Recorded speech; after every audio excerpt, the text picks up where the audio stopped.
ओम शांति। नारी का सम्मान देश का सम्मान। भारत भूमि देवभूमि है। भारत को विश्व में धर्म गुरु के नाम से भी जाना जाता है। यह एक ऐसा देश है जिसके नाम के साथ माता शब्द लगाया जाता है। सब कहते हैं भारत माता की जय हो। इतना ही नहीं, जिस धरती का सीना चीर कर अन्न पैदा किया जाता है उसे भी धरती माँ कहते हैं।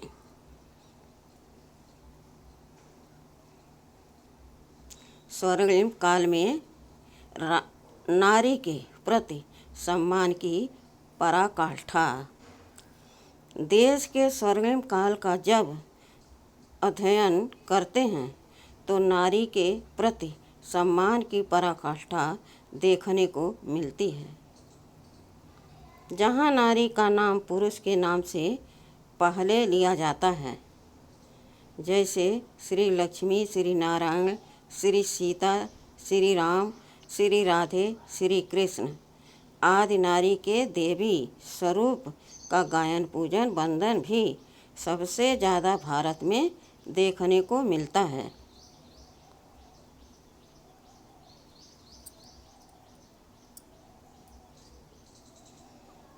देवियों के ऊंचे ऊंचे पहाड़ों पर मंदिर बनाए जाते हैं। देवियों के नाम पर बड़े बड़े मेले लगते हैं। लोग बड़ी श्रद्धा से कुछ न कुछ तमन्ना मन में रख उनके दर्शन करने जाते हैं। अलग अलग रीति से कठिन साधना करके भी देवियों को खुश करने का प्रयास करते रहते हैं। जैसे धन प्राप्ति की इच्छा से श्री लक्ष्मी जी की पूजा, शक्तियों की कामना रख श्री दुर्गा माँ की आराधना, सुख शांति के लिए श्री संतोषी माँ को याद करते हैं। ज्ञान धन की प्राप्ति के लिए हर स्कूल कॉलेज में ज्ञान की देवी श्री सरस्वती जी की वंदना की जाती है। इतना ही नहीं, मनुष्य अपने पाप धोने जिन नदियों में स्नान करते हैं उन्हें भी माँ कहते हैं। जैसे गंगा माँ, जमुना माँ, सरस्वती माँ। जड़ मूर्तियों की पूजा, चैतन्य मूर्तियों पर अत्याचार। लेकिन दुख की बात यह है कि नारी के प्रति इतना सम्मान आज केवल मंदिरों की चार दीवारी तक या गंगा के तट तक सीमित रह गया है। ऐसे लगता है पत्थर की मूर्तियों को पूजते पूजते मनुष्य का दिल भी कहीं ना कहीं पत्थर का हो गया है। और जो चैतन्य देवियाँ हमारे घरों में, पड़ोस में, समाज में, देश में, विश्व में हैं, उन्हें सम्मान देना भूल गया है। कितनी विचित्र बात है।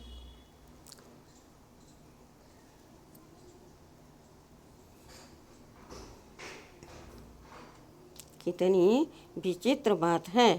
एक तरफ जड़ मूर्तियों की पूजा हो रही है, दूसरी तरफ चैतन्य मूर्तियों पर अत्याचार हो रहे हैं। उसे छोटे दर्जे की समझा जाता है। कहीं दहेज के लिए उनका शोषण हो रहा है तो कहीं पर्दा प्रथा के रूप में, कहीं बाल विवाह की, कहीं बलात्कार की और कहीं छेड़छाड़ की घटनाएं घट रही हैं। कोई दिन ऐसा नहीं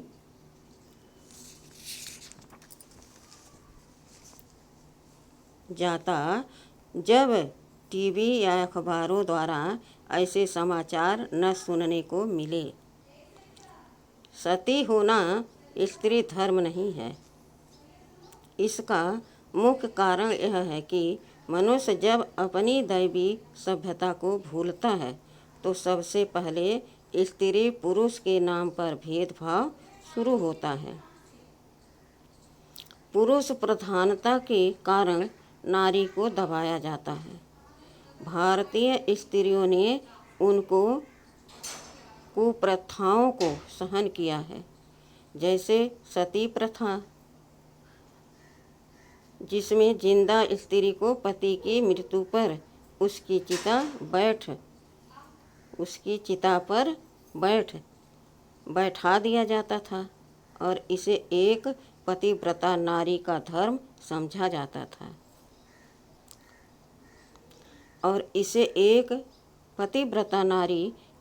समझा जाता था। समाज में एक बहुत बड़ा अंधविश्वास था कि हमारे धर्म ग्रंथों में ऐसा लिखा हुआ है, लेकिन हकीकत तो यह है कि जब देश में राजपूत राजाओं को विरोधी राजाओं ने हराया तो अनेक राजपूत नारियों ने अपनी लाज बचाने के लिए या कहें पर पुरुष के अधीन होने से बचने के लिए हवन कुंड बनाकर उसमें अपने प्राणों की आहुति स्वेच्छा से दे दी।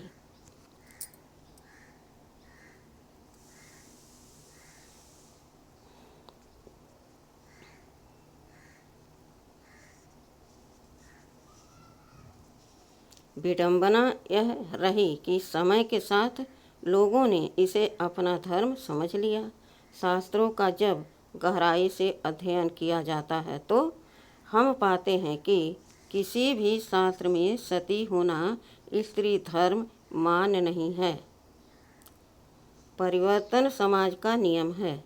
कुछ समाज सुधारकों ने 19वीं सदी में इसके खिलाफ आवाज़ उठाई। राजा राम मनोहर राय ने सती प्रथा के उन्मूलन में विशेष योगदान दिया। न केवल सती प्रथा बल्कि बाल विवाह, मूर्ति पूजा का भी खंडन किया।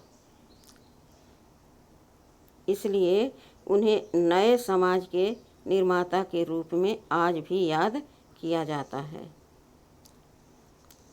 रूढ़िवादी प्रथाओं को पकड़े रहना समझदारी है क्या? रूढ़िवादी प्रथाओं को पकड़े रहना समझदारी है क्या? कुछ बुराइयां आज भी समाज में नारी के विकास में बाधा बनी हुई है, जिनका पूर्ण रूप से अंत नहीं हुआ है, जैसे पर्दा प्रथा, जो कि उत्तर भारत में ज़्यादा देखने को मिलती है। एक समय उत्तर भारत में विलासी राजाओं की कुदृष्टि से अपनी बहन बेटियों को बचाने के लिए इस प्रथा का सहारा लिया गया। सोचने की बात है कि विकारी नज़र पुरुष की और बंधन में बांधा गया स्त्री को, तो क्या इसको न्याय कहेंगे? दूसरी बात, अब उन राजा महाराजाओं का राज नहीं है, वह समय चला गया है। फिर भी उन रूढ़िवादी प्रथाओं को पकड़े रहना क्या समझदारी कहेंगे? हृदय विदीर्ण करने वाले शब्द। निसंदेह 19वीं शताब्दी में अनेक सामाजिक कुरीतियों, रूढ़िवादी प्रथाओं का उन्मूलन हुआ। नारी पर हो रही शारीरिक हिंसा कुछ हद तक कम हुई, लेकिन अनेक प्रकार से सामाजिक हिंसा का शिकार आज भी नारी को बनाया जाता है। हृदय विदीर्ण करने वाले शब्दों का प्रयोग आज भी कुछ कम नहीं हुआ है, जैसे बदचलन है, बदसूरत है, मनहूस है, बाँझ है, विधवा है, अभागन है आदि आदि। इन शब्दों को सहन करना किसी भी नारी के लिए असहनीय है, क्योंकि शस्त्र तो फिर भी शरीर को घातक करते हैं। लेकिन ऐसे बोल सीधे अंतरात्मा को विदीर्ण करते हैं, आगे बढ़ते कदमों को रोक देते हैं, मानसिक रूप से कमज़ोर बना देते हैं। नारी की तपस्या और त्याग। किसी स्त्री का पति मर जाए तो उसे विधवा कहा जाता है। बच्चा मर जाए या घर में कोई नुकसान हो जाए तो इन सब के लिए स्त्री को ही जिम्मेदार ठहराया जाता है। दिल चीरने जैसी बातें उसके बारे में की जाती है, जैसे कि कैसी औरत है, आते ही बच्चे को खा गई, घर की सुख शांति खत्म कर दी। जबकि देखा जाए तो बच्चों के लिए, पति की लंबी आयु के लिए, घर की सुख शांति के लिए सबसे ज़्यादा तपस्या त्याग एक औरत ही करती है। व्रत रखती है, सबको प्यार से खिलाती पिलाती है और खुद भूखी है, यह जताती भी नहीं। शायद ही किसी पुरुष को अपनी स्त्री के लिए व्रत रखते देखा होगा। इतना ही नहीं, घर में अचानक रात को कोई बीमार हो जाए या बच्चे को कुछ हो जाए तो एक औरत ही रात भर जाग कर उसकी संभाल करती है। बाकी सब आराम से सो रहे होते हैं। अब सोचने की यह बात है कि एक तरफ नारी के प्रति छोटा दृष्टिकोण, दूसरी तरफ देश के उज्जवल भविष्य की कामना, स्वर्णिम भारत बनाने का सपना, तो क्या यह संभव है?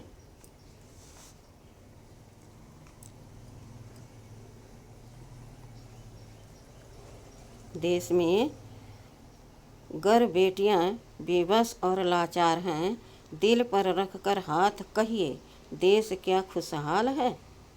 भारत को फिर से स्वर्णिम भारत बनाने के लिए नारी को सम्मान देना ही होगा।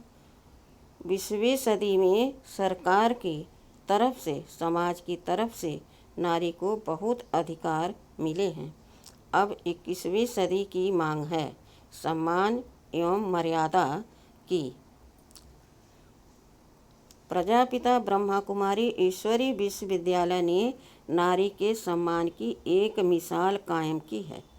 ब्रह्मा कुमारी संस्था एक विश्वव्यापी संस्था है जिसका संचालन नारियों द्वारा कुशलतापूर्वक किया जा रहा है, जहाँ स्वयं परमपिता परमात्मा ब्रह्मा तन में अवतरित होकर नारी को सम्मान देते हैं, माता को गुरु पद दे देते हैं और कहते भी हैं, जब तक माता गुरु न बने तब तक विश्व का कल्याण हो नहीं सकता। जिस नारी को लोगों ने नर्क का द्वार कहा, उसे ही स्वर्ग का द्वार खोलने के निमित्त बनाते हैं। वंदे मातरम कहकर नारी के श्रेष्ठ सम्मान को जागृत करते हैं, उसे पवित्रता के श्रेष्ठ मार्ग पर चलना सिखाते हैं। तो क्यों नहीं हम भी परमात्मा के इस श्रेष्ठ कार्य में सहयोगी बनकर अपना भाग बनाएं। हर नारी के प्रति शुद्ध पवित्र भाव रखें और उसे देवी स्वरूप में देखें। इस प्रकार अपने भारत का गौरव बढ़ाएं और इसे फिर से स्वर्णिम बनाएं। अच्छा, ओम शांति।